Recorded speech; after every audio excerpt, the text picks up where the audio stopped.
My name is Tamara Massey. I'm from Auburn University. I'm a program manager for some of our Includes NSF programs. But today, mostly going to focus on partnerships that we have with ADRS, and specifically a program called College Quest and then our ACT Prep program. So the title today is Auburn University ADRS Partnerships for Increasing the Success of Students with Disabilities in STEM. Okay, so currently we're in the Office of Special Projects and Initiatives, and in our office we have created what's called the Spark Institute. And basically what we're about is we're a collaborative research and resource unit on our campus, along with several universities basically we're working with. And at these universities we will usually collaborate on some programs for our students with disabilities, in particular in STEM. So some of those universities would be Alabama State, obviously Auburn University, us, Auburn University Montgomery, then we have the community colleges, we have Enterprise State, and we have Southern Union. We also work with Troy University, Tuskegee University, and the University of West Alabama. So we have two centers within our office. One is called the Spark STEM, it's long, Center for Persons with Disabilities. Then we have the Spark STEM Center for Underrepresented Minorities and Underserved Populations. So mostly I want to focus on this today, but I do want to let you know we do have other programs that we work with.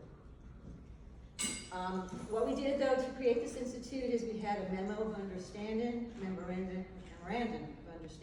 MOU, the ADRS, that would allow us to collaborate and work on some of these programs together. We also partner with other organizations as well as universities. Some of them could be, whether it could be Easter Seals, ADRS, Easter Seals, at least AWIM, I work with them, and it could be other organizations or businesses. So this is a little bit of a history for you. And a lot of these programs started in 2009.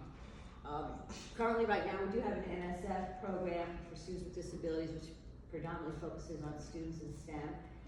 Students with disabilities in STEM, where we provide mentoring. And this is what started over here in 2009. It was the National Science Foundation funds our first alliance. Was called the Alabama Alliance for Students with Disabilities in STEM. And 5 institutions participated. The ones in the previous slide, those were the universities that participated with us. As time goes on, you start seeing there are other needs. And then we moved into in 2014, then the first ACT Prep Academy was created with Auburn University and ADRS, which is what we hope to focus on today. Then we continued on in 2016 as this first program was very successful with our mentoring, which was more of the, in the South, it was a regional, state, and then we went into regional, which was the next part of NSF. It went into calling it now the Southeast Alliance, not just Alabama Alliance. And of course, the name changed a little bit, but it was Southeast Alliance for Persons with Disabilities in STEM.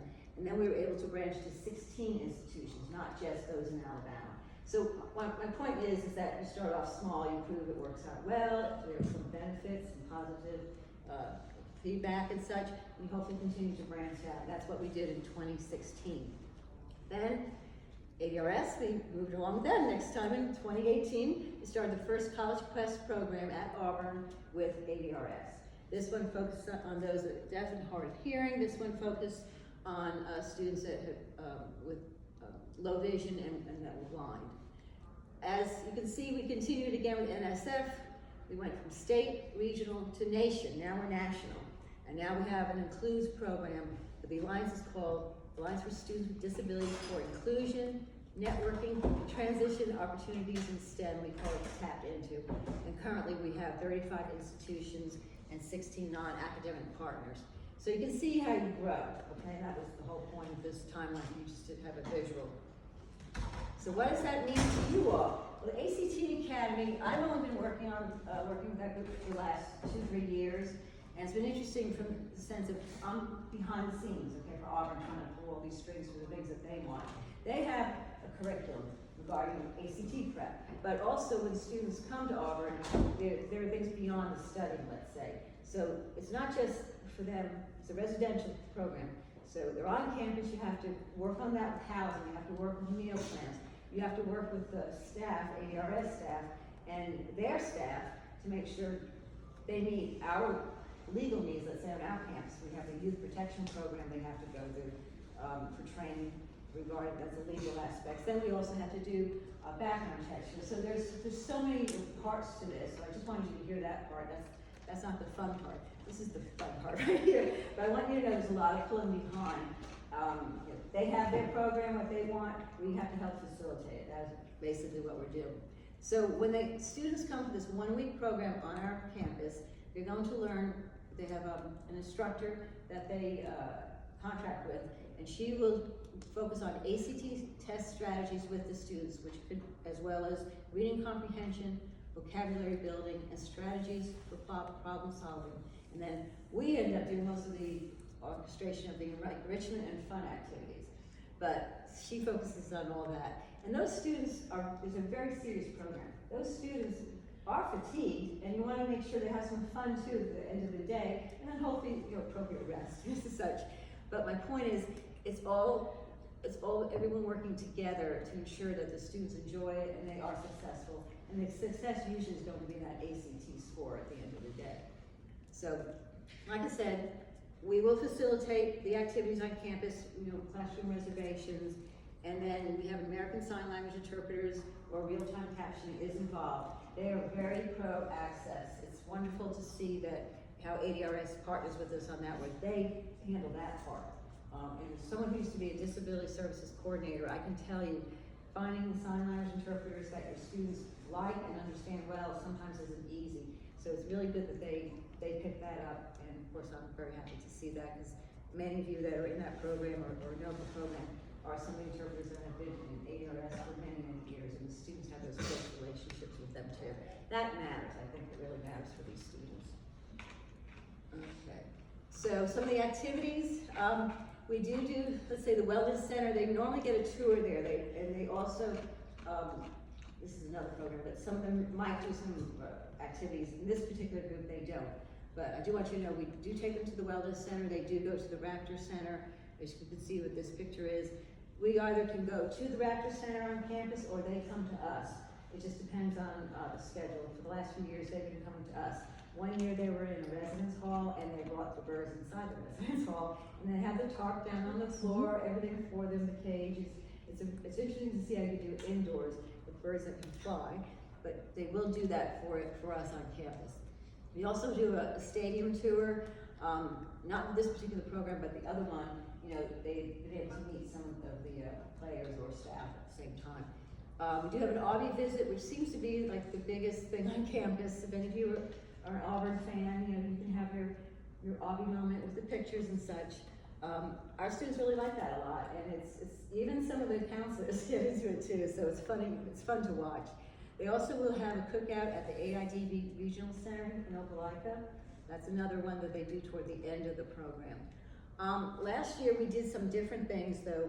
We did what we called an escape zone. It's over here in Opelika, there's a place called Escape Zone. We did that for the students, and that was the first time, and from what I gather, they really did enjoy that. We also had the ice cream, and not laugh, but Kona Ice here in Auburn, apparently it's big, but we also had the Opelika ice cream people come with their van onto campus. And that was a lot of fun because the students and adults alike, I see somebody nodding, enjoy themselves because you got to have your free ice cream. But it was fun, and that was just, just for them to distress you, things like that. That's the whole point of some of these activities. The students do become friends in a way while they're here, and they also get to do some activities. You have to put some fun memories. It's not just studying. Some of the roles and responsibilities of ADRS for the ACT Prep Academy is they will recruit and admit students for the camp. So I'll set some things up online, a survey for them to apply, but ADRS they will do they're the decision-making people when it comes to who they will accept in the program. They also, once again, as a former DSS person, I'm so delighted when they do this part, is they hire and train interpreters. They do, as well as the residential camp counselors and instructors. And this is really important, because they're looking for things that I might not have been aware of if I was the person hiring. I think they should be the ones doing that. They specialize in the wants and needs of those students, and I think it comes across well with them. The other part is they will design and manage the camp and identifies curriculum and enrichment activities. So they'll tell me what they want, and I'll try to facilitate everything I could. Then last year we had some changes last minute, and we asked, would you like to do this, like the escape zone was something new for them. So we were able to coordinate that last minute. You know, that's how you work, you communicate. It's a lot going on, like right now this is March, so we have to start working on the budget with them all to make sure I can put deposits on certain things, and that do you still want this, and then make reservations. And people don't realize all that behind the scenes can change instantaneously, it really can. And we have to be aware of that when you do coordinate these camps, it's fluid, okay, it really is. And the same thing on campus, it could be, rooms can change within a day or two, things of that nature. We have run into issues regarding holidays in the past where, you know, they'll go to our I don't say cafeterias, but our cafes on campus and such, the students. And with holidays, it makes it very difficult to coordinate that because obviously staff is not available. And then we have to coordinate having meals brought in. And you'd be surprised that delivery is not something easy to coordinate sometimes. So these are things that you don't think about when you're putting the camps together, but when you're working with them and you get the feedback, you realize, okay, there's a lot more to it than just calling someone, signing your name. And that's our responsibility based